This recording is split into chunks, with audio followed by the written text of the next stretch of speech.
If you've already eaten lunch, raise your hand. Oh boy, this is going to be good. There's a vending machine at the base of the stairs over here, so if you want to go grab a candy bar or something, I'm not going to be offended. Great. We're going to talk about Guerrilla GRC. So that's a phrase that I made up, so you should be unfamiliar with it. And to introduce myself, my name is Josh. I've got a bachelor's degree in cybersecurity. I've got a whole bunch of certs, and I'm the VP of cybersecurity and operations for the Larry H. Miller Company, which used to own the Jazz and used to own the dealerships, and now they sold all that stuff and they own a bunch of stuff nobody knows about. They still own the theaters though, so if you go to Megaplex, that's part of their empire. This is my family. I'm not good at selfies, so you can see me up in the corner there, but you could just look at my face right here, so I figured it wasn't important that I be included in the selfie. So that's who I am. I want to get to know you a little bit. So raise your hand if you either have Security Plus or a higher cert, or if you're studying cybersecurity. Go ahead and raise your hand. Good, that's the majority people in here, so that's really good. Now, raise your hand again if you know somebody or are related to somebody or connected, friends with somebody some way that owns a small business or operates one or is a partner or investor or anything. Come on. Again, most of the hands raised, right? Isn't Utah fantastic? They're so industrious, right? So lots of small business owners, and the idea behind this is how do we help small business owners? That's the purpose of this whole thing is, let's look at a problem that doesn't usually get a lot of attention, which is the plight of small business owners. So there's a few stats up here. 70% of small businesses are going to be targeted by phishing every single year. 30%, well, about a third of them will have a cyber incident in the next year. And of those that have a cyber incident, 25% of them are going to go out of business because of it. It's a really big deal. I mean, we all know when COVID happened, a lot of businesses went under because any interruption to a small business's income, revenue, can be catastrophic. And a cyber incident can be just that, right? So let's do some math. Statistically speaking, how long until every small business goes out of business due to cybersecurity attacks? If we use these numbers, we can walk through the math. Anyone want to just guess who knows it? Who knows all these, how to do it? 12 years. 12 years, exactly. How did you come to that conclusion? It would take 4 years for 33% of businesses to go out, so times that. Yeah, exactly. Times that by 3. So yeah, at these rates, all small businesses would go out of business in 12 years, which is crazy to think about. It's such a huge problem. We know that's not what actually happens. Probably what really happens is some people fail over and over and over again. We're going to do another raise your hand, but raise your hand if you know somebody who falls for phishing tests or whatever over and over again. Yeah, everybody knows that person. So a lot of people are suffering because small businesses are the victims of these cyber attacks and they don't have a lot of defenses. Who performs these attacks? Doesn't know. Any ideas?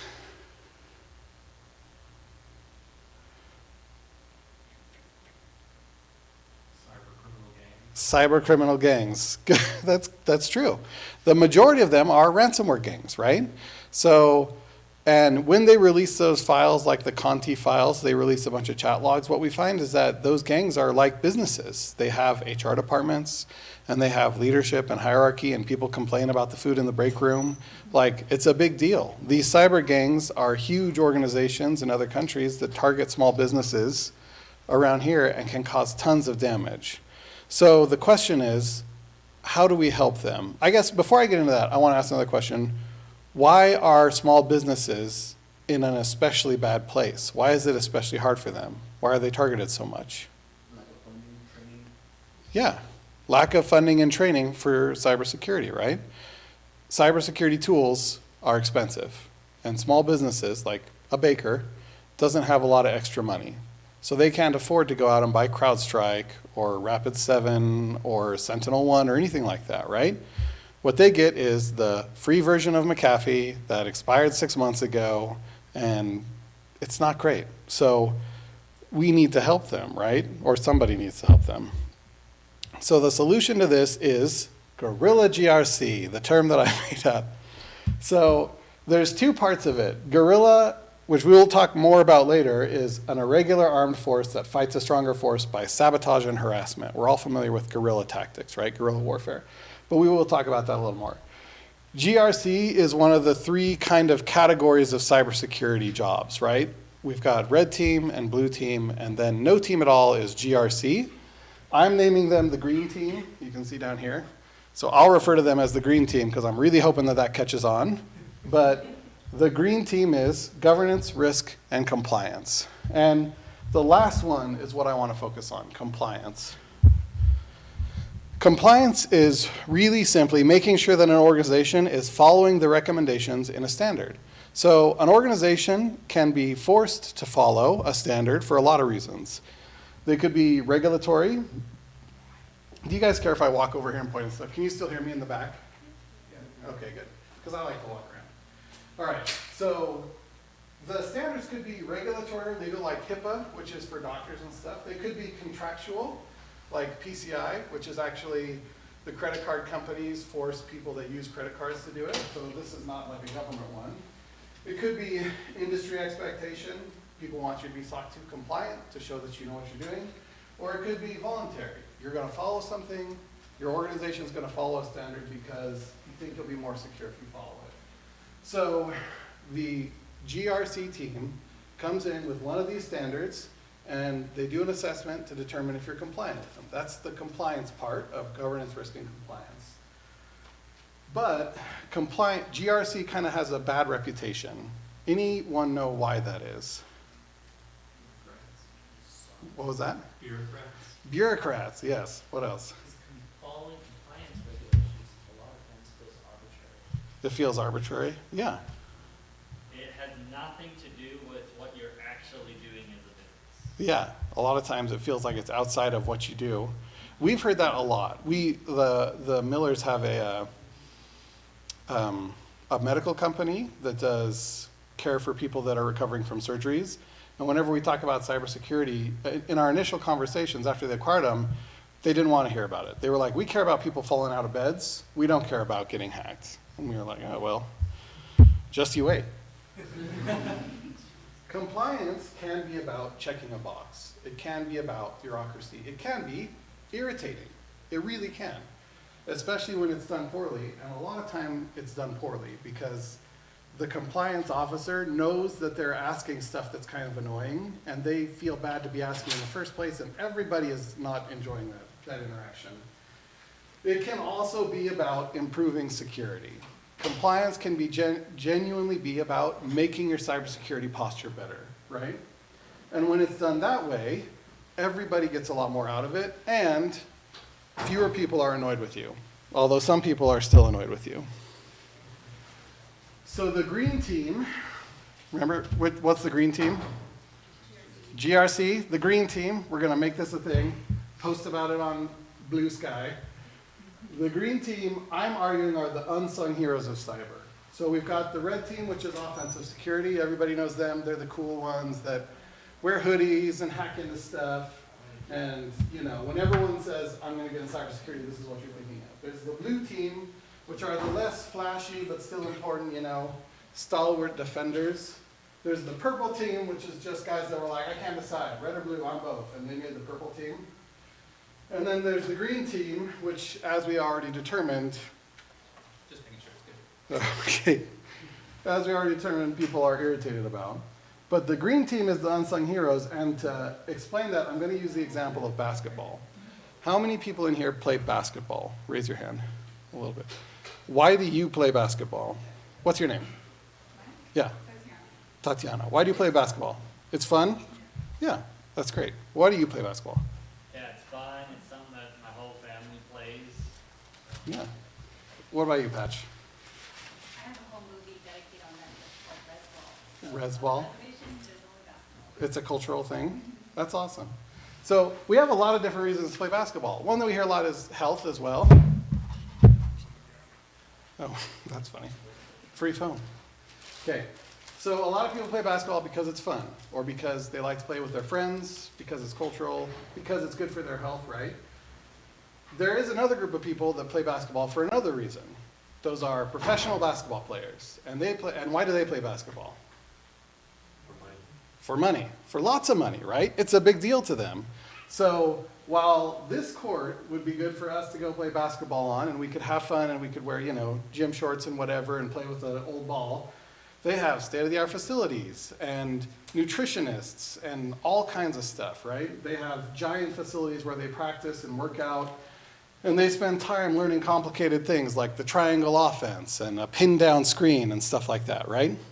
So the needs of a professional basketball player are vastly different than the needs of any one of us playing basketball who want something out of it.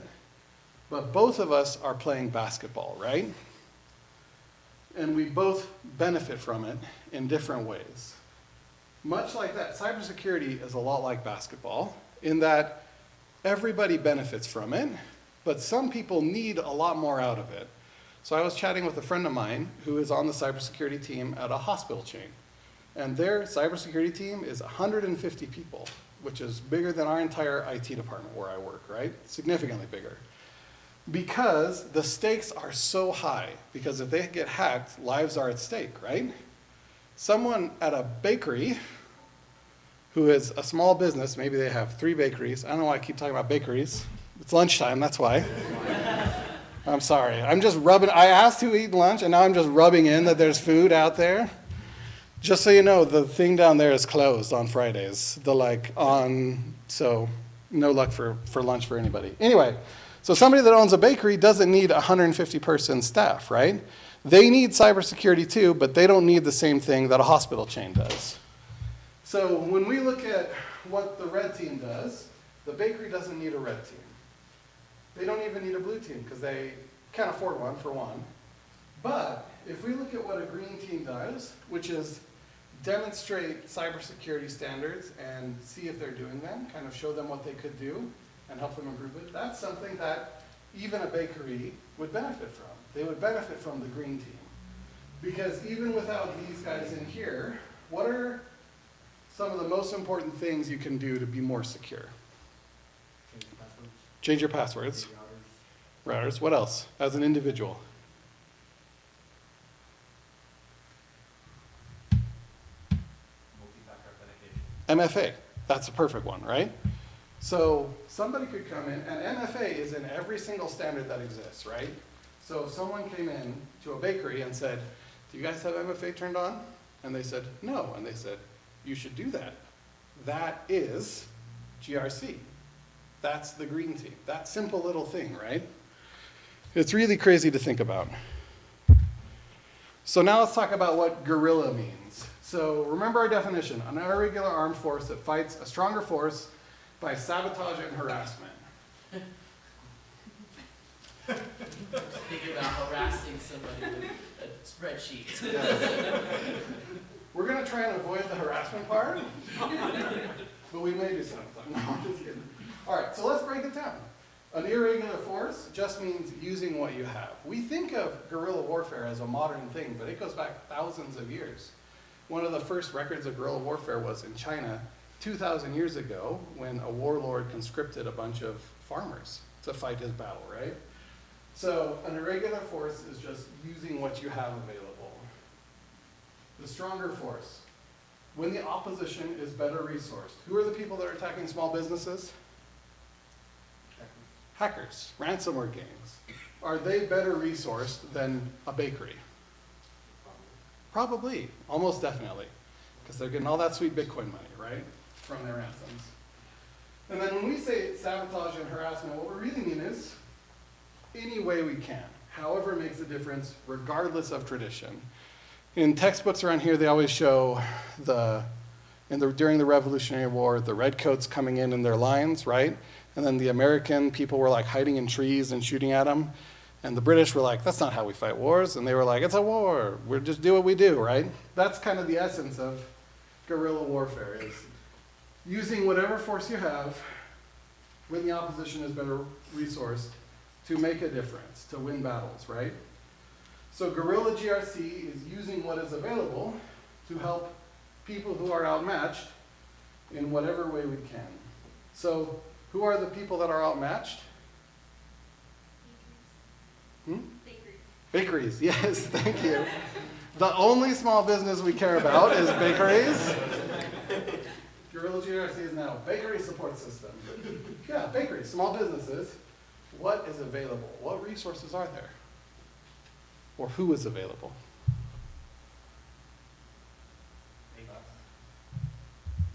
Who said us? Us. Or rather, whom is available? We are available. Almost every hand raised in this room, when I asked if you've gotten your Security Plus or if you're studying cybersecurity, which means you know more than the average person about cybersecurity. So you can probably help them at least raise things up a little bit, right? So in our what is available, we are available to help people who are outmatched in whatever way we can. So let's talk about how really quick. How can we help people? Now, what I want to do, originally I planned on role playing, but this is taking too long. So, and I don't want to embarrass somebody and have them role play a baker, because, is anyone here a baker? You're a baker? No, but I was back in the day. Okay. Well, I was going to do the role play anyway since we got a baker in our midst, but we'll just skip it. So instead, I'll just kind of walk through the idea, is that let's say that I know some people that own businesses, and I do. One of my relatives, my wife's stepdad, owns an HVAC company. So what I might do is find out if they're concerned about cybersecurity and if they feel they can do anything about it. Okay? Do you think most small business owners, most bakers, are concerned about cybersecurity? No? Maybe? Yes. The vast majority are aware of it and scared of it. Do they feel like they can do anything about it? That's the no. They feel like cybersecurity is a meteor that is going to come shooting out of the sky and destroy their company, and they have no way to stop it, right? We can help disabuse them of that notion and let them know that they can do anything. So first, if I'm going to talk to my stepfather-in-law, I can say, hey, are you worried about this? And if he says yes, I can say, do you feel like there's stuff you can do? And if he says no, I can say, you know what? There is stuff you can do. It's actually pretty simple, right? There's small things that you can do. This is a conversation I've had over and over and over again with my relatives and people that I know. So you get to know their business. What does it look like? How many computers do you have? How many people are accessing your sensitive stuff? Do you guys use Gmail or Microsoft, or does everyone just use their personal email accounts, right? Just kind of get to know what they do, and then find an appropriate standard. So you don't have to invent cybersecurity, it's already been invented. Instead, you can find a limited standard that's tailored to their needs. A good one I like to mention that we'll talk about later is the critical security controls from CIS. I'm going to skip ahead to show you this thing really quick. So they have a whole bunch of standards, and the standards are broken down into implementation groups, 1, 2, and 3, which is based on the size of the organization. So if you look at this standard, a small business only cares about implementation group 1, right? So they've already broken it down into this is what probably applies for a small business, which is really helpful. So you put together a subset of controls, maybe start with 5 of the most important things that they can do, and then you explain the controls to them and how they can implement them. So we mentioned MFA, right? So why does MFA matter? Somebody explain it to me. You can use passwords easily, and that's your authentication method, and that person is key. Yeah, because with a password, you just have that one thing, and if it gets taken, you're done, right? For a small business owner, I'd say it's something that can easily protect your bank account. Yeah, it easily protects the bank account. It's a big deterrent, because if a hacker knows they have more data, they're gonna move on to the next business. Yeah, that's a really good point. Is hackers are all about the return on investment, right? And if they come to, and if they see your business is slightly more protected than the next guy, you don't have to have perfect cybersecurity. It's like that tale of the 2 people running from the bear, right? You just have to be a little faster than the guy next to you. So you can explain to them why MFA is important. And you could say something like, you have passwords, which are really useful, but what happens if someone gets the password? They have your account. But when you use MFA, they don't have to have just your password, they have to have your password and your phone that you keep in your pocket all the time. It's just like having a pair of keys, right? So will that make you more secure? If someone has to have your password and your phone, and they go, oh yeah, definitely, okay, then that's why we do this, right? If you explain to them why this is important, then they're much more likely to understand it and go through the work of doing it, right? It's not enough to just say, hey, this is what you need to do. Like we were talking about what a lot of GRC people come in, they come down from their ivory tower and say, here's the standard and here's what you need to do, now get it done. If they take the time to explain to the engineers in like a corporate setting why these things are important, you get a lot more done. I promise that because I've experienced that, right? I've done GRC from a place of, here's the standard, you need to do it, don't ask any questions, and also done it from a, here's the standard and here's why it's important, and it makes a big difference. Okay, so you hand them a few things to do. You say, here's some things that'll make you way more secure. It'll help you sleep at night. It'll protect you. It'll make you slightly more secure than that other bakery next door, and the hackers will go after them instead of you. And then you check in later and see how it went. If it went well, then you say, hey, great, we've got a few more things we can do. What about automatic patching, or what about installing up or backups or whatever, right?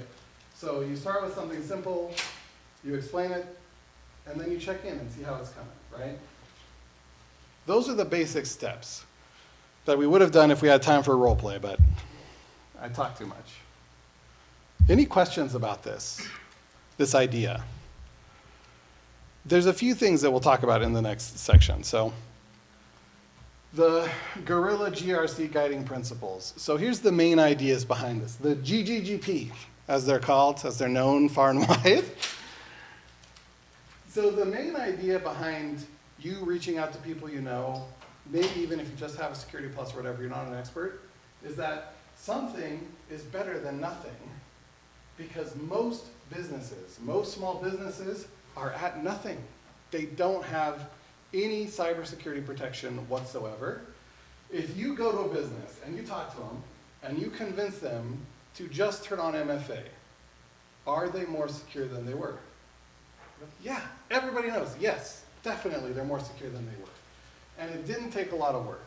Something is better than nothing. That's always what you need to remember. So the second one is, find the right wheel, don't invent one. So there's this thing in cognitive biases called additive bias. Anyone heard of that? One person has heard of it, great. For all the rest of you, it'll be amazing. And for him, this is super boring 30 seconds. So these scientists wanted to figure out how people solve problems. Are they more likely to add something to a mechanical device to fix it, or remove something, right? So they did all of these tests to try and figure out, are people more likely to add something or remove it in order to fix something? And what they found is that people always want to add something. Obviously, the name is additive bias. So if you look at a machine that's malfunctioning, and you need to remove one part to make it work, most people won't remove the part, they will add other parts to it, right? That's just how our brains work. It's how we're programmed, how we function. So whenever, and this happens with cybersecurity programs, anytime you go to an organization and they're starting a new cybersecurity program, everybody wants to reinvent everything. They're going to start everything from scratch. They're going to make their own standards and their own policies and blah, blah, blah, right? And you don't need to, especially if you're helping a bakery, because they just need the basics, right? So we want to avoid the additive bias. We want to make sure that we're taking advantage of what's already out there. When you talk about, we were talking about basketball games earlier, right? For a professional, we know they need all of these things like the facilities and doctors and nutritionists and, you know, all these different things to make their games better. What do you need to improve your game? What would help you, Tatiana? Hiring a coach? Yeah. A little bit of advice would be super helpful, right? You don't need a bunch of stuff, and you don't need to reinvent how the dribble works. You can just find out who dribbles best and follow their example, right? And the coach will probably do the chair thing. They're not going to invent some new drill for you to do. They're going to pull out some chairs and go, okay, go back and forth, and then let's do some layup line, right? Because it works. So the goal is to find the right wheel, don't invent one. So the answers are out there. You just need to find the right one. You need to make it approachable so it's not overwhelming, which is why we cut down to like 5 solutions instead of 50. You need to make it understandable so that they know why you're doing that thing, and then you need to make it doable so that they can actually do something, right? So the next thing is that cybersecurity is a people problem, not a technology problem. We're up to our eyeballs in technology. Every possible solution is out there. And still there are cybersecurity issues. I mean, we talk about all the time, what's the weakest link in any business? End user, humans, the people, right? It's a people problem, not a technology problem. So I'm going to skip this exercise because, again, I'm running out of time. I apologize. But let me ask a question. Which of these 2 books would make you better able to help the bakery, and which one of them would make you better able to be a red team engineer? Bakery engineer? Trick question. It's both that one. Engineers need to communicate too, right? I know, this is terrible. I just looked this, I was like, give me the most crazy name you can for a title. Communication skills help everything. They help every job. So learning how to communicate will help you help the baker, and it will also help you in your job, right, in the future. And then the 4th kind of principle is to take the win-win. I want to be really specific about a couple things with the 2 minutes I have left. The first is that I'm not trying to convince everyone in here to go out and start a 1-person cybersecurity consultant group, because there's just not a lot of money in small businesses. If that were a market, there would be people in it doing it. Small businesses wouldn't need help. There would be people helping them, right? So there's not money in it, and I don't think this is something that you could pay people to do for you, right? So, and I'm also not saying you should become some kind of cybersecurity missionary or evangelist, right? I don't think you should go door-to-door knocking and saying, have you heard the wonderful news about multi-factor authentication? Let me come in and take a few minutes. I don't think you should be doing that either. Remember our thing about harassment, and I said I'd get back to that? We're avoiding the harassment. We're not doing that part. But what I am saying is that you have special, unique knowledge that other people don't have, and there are people that you care about that could really benefit from that knowledge, and I encourage you to go outside of your comfort zone and just see if you can help them, whether it's people that own a small business or whether it's your friends and family or whatever. You can reach out and be a resource to them and really help them sleep better at night. And you can potentially help them avoid losing their business. That's crazy to think about. But even a really simple act of just getting someone to turn on MFA could protect them, or just getting them to turn on backups.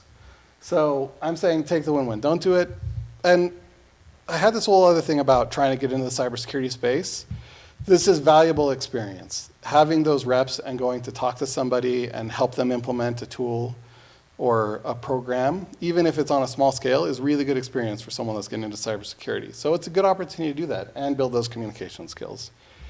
So I cut out a bunch of it, and I apologize, but hopefully it was useful for you. Any questions in the next 1 minute? Nope, great. Thanks, everybody. Go get lunch.